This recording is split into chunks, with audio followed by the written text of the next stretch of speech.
श्रीराम जय राम जय जय राम. प्रपंच केवळ कर्तव्य कर्म म्हणून करा. एका माणसाला विडी ओढण्याचे फार व्यसन होते. तो आजारी पडल्यावर त्याने डॉक्टरांना सांगितले, मला तुम्ही औषध दिले तरी मी विडी सोडणार नाही. त्याचा डॉक्टर फार हुशार होता.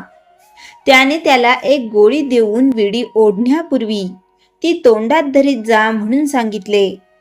त्या गोळीमुळे विडीच्या तंबाखूचे विष त्याला बाधत नसे. तसे आपण प्रपंच करताना वागले पाहिजे. प्रपंच आम्हाला सुख देईल ही आमची कल्पनाच नाहीशी झाली पाहिजे. म्हणजे प्रपंचाची हावही कमी होईल आणि नंतर कर्तव्यापुरतेच आम्ही प्रपंचात राहू. जोपर्यंत प्रपंचाकडे आमची दृष्टी आहे तोपर्यंत आम्हाला समाधान कालत्रयीही मिळणे शक्य नाही. प्रारब्धाने प्रपंच आला आहे, तो कर्तव्य कर्म म्हणून करीत जा, पण त्यात सुख मिळणार आहे या कल्पनेने तो करू नका. प्रपंची लोकांचा स्वभाव फार विचित्र आहे. त्यांना खरे सांगितले तर ते आवडत नाही. वास्तविक आपण प्रपंचातले संबंधी लोक कामापुरते एकत्र जमतो. 5 जण मिळून प्रपंच बनतो. त्यामध्ये प्रत्येक जण स्वार्थी असतो. मग सुख एकट्यालाच मिळणे कसे शक्य आहे? नुसता प्रपंच तापदायक नाही, आकुंचित प्रपंच तापदायक आहे. आपले खरे समाधान भगवंताजवळ आहे ही खुणगाठ पक्की बांधून प्रपंचात वागा. ज्याप्रमाणे व्यापारात नफा व्हावा म्हणून व्यापार करतात, तो होत नसेल तर व्यापारात काहीच तथ्य नाही. तसे प्रपंचात समाधान हा नफा आहे. तो जर मिळत नसेल तर प्रपंचाचा लोभ धरण्यात काय फायदा आहे? तुझ्या असमाधानाचे कारण नक्की सांग, असे जर आपण एखाद्याला विचारले तर त्याला खात्रीलायक कारण सांगता येणार नाही. याचा अर्थ असा की तत्वदृष्ट्या समाधान व्हायला खरोखरीच कशाची जरुरी नाही. पण ही गोष्ट कुणाला पटत नाही.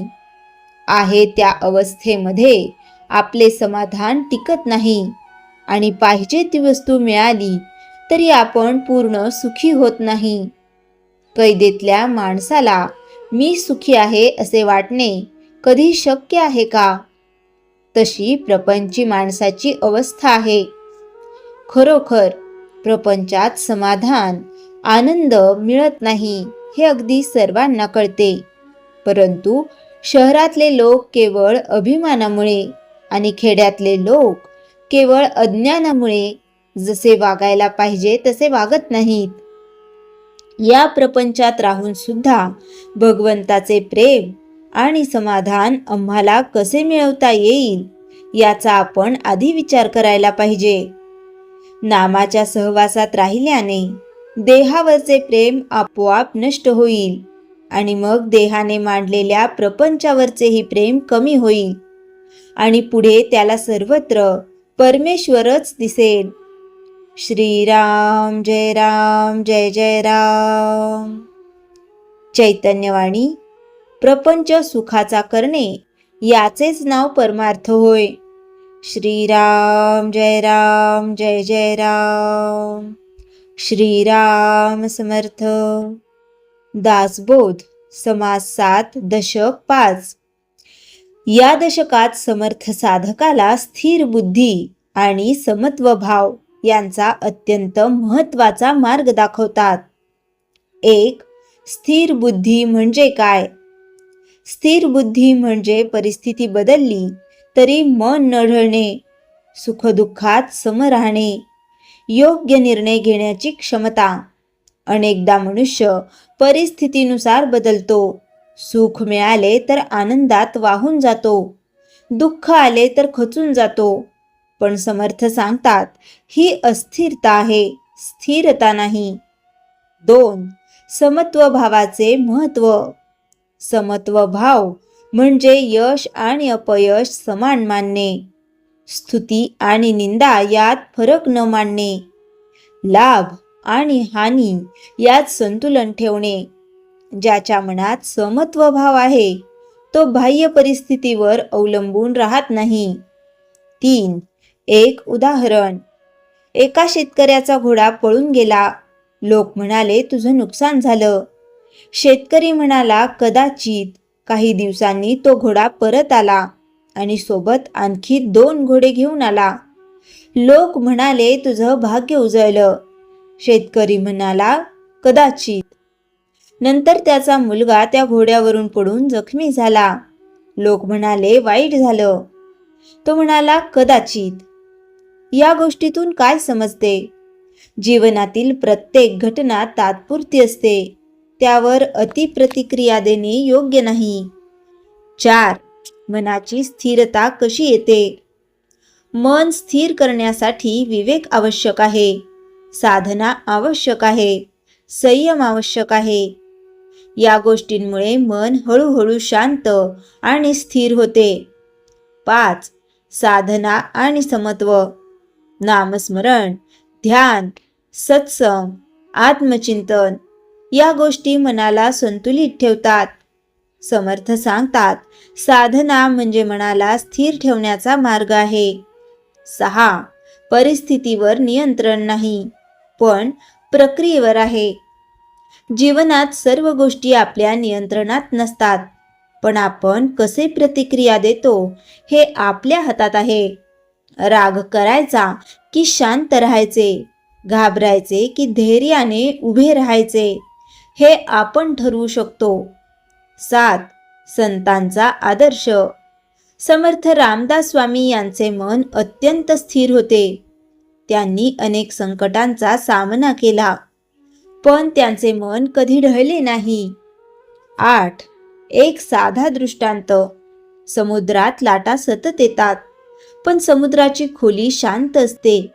तसेच बाह्य जीवनात बदल असतील, पण अंतःकरणात शांतता असली पाहिजे.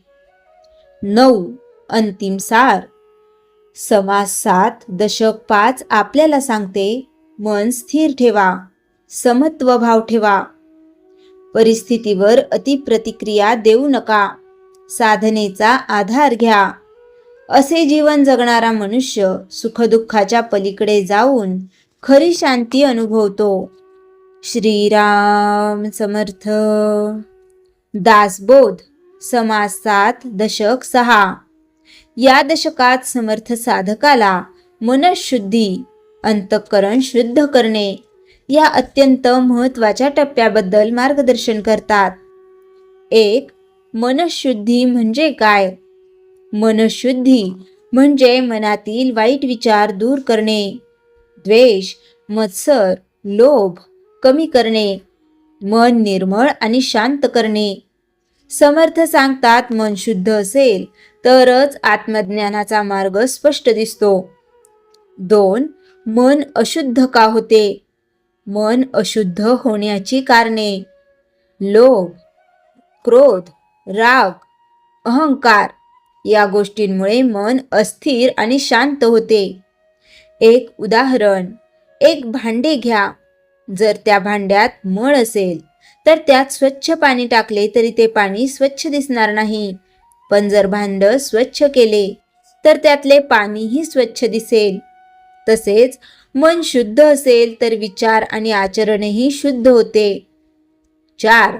मनःशुद्धीचे उपाय. समर्थ सांगतात मन शुद्ध करण्यासाठी काही साधे पण प्रभावी उपाय आहेत.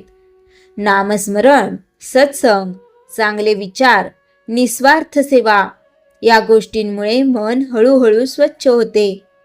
5. विचारांची शुद्धता. मनात जे विचार येतात त्यावर लक्ष ठेवले पाहिजे. वाईट विचार आले तर त्यांना थांबवा. चांगले विचार वाढवा, कारण विचार, कृती, स्वभाव, जीवन. म्हणून विचार शुद्ध ठेवणे अत्यंत आवश्यक आहे. 6. क्षमा आणि करुणा. मन शुद्ध करण्यासाठी इतरांना क्षमा करा, करुणा ठेवा, द्वेष सोडा, मनाला जखडतो, तर क्षमा मनाला मुक्त करते. 7. संतांचा आदर्श. समर्थ रामदास स्वामी यांचे मन अत्यंत निर्मळ होते. त्यांनी सर्वांशी प्रेमाने वागले आणि समाजात चांगले विचार पसरवले. 8. एक साधा दृष्टांत. आरशावर धूळ असेल तर चेहरा नीट दिसत नाही, पण आरसा स्वच्छ असेल तर प्रतिबिंब स्वच्छ दिसते. तसेच मन स्वच्छ असेल तर सत्य स्पष्ट दिसते. 9. अंतिम सार. समाज 7.6 आपल्याला सांगते, मन शुद्ध ठेवा, वाईट विचार दूर करा, चांगल्या सवयी लावा, क्षमा आणि करुणा अंगीकारा. असे जीवन जगणारा मनुष्य शांत, निर्मळ आणि आनंदी राहतो. श्रीराम समर्थ. श्रीराम जय राम जय जय राम. जयाच्या जनी जन्मनामार्थ झाला, जयाने सदा वासनामात केला. जयाच्या मुखी सर्वदा नाम कीर्ती, नमस्कार तया ब्रह्मचैतन्य मूर्ती. श्रीराम जय जय राम. जानकी जीवन स्मरण जय जय राम.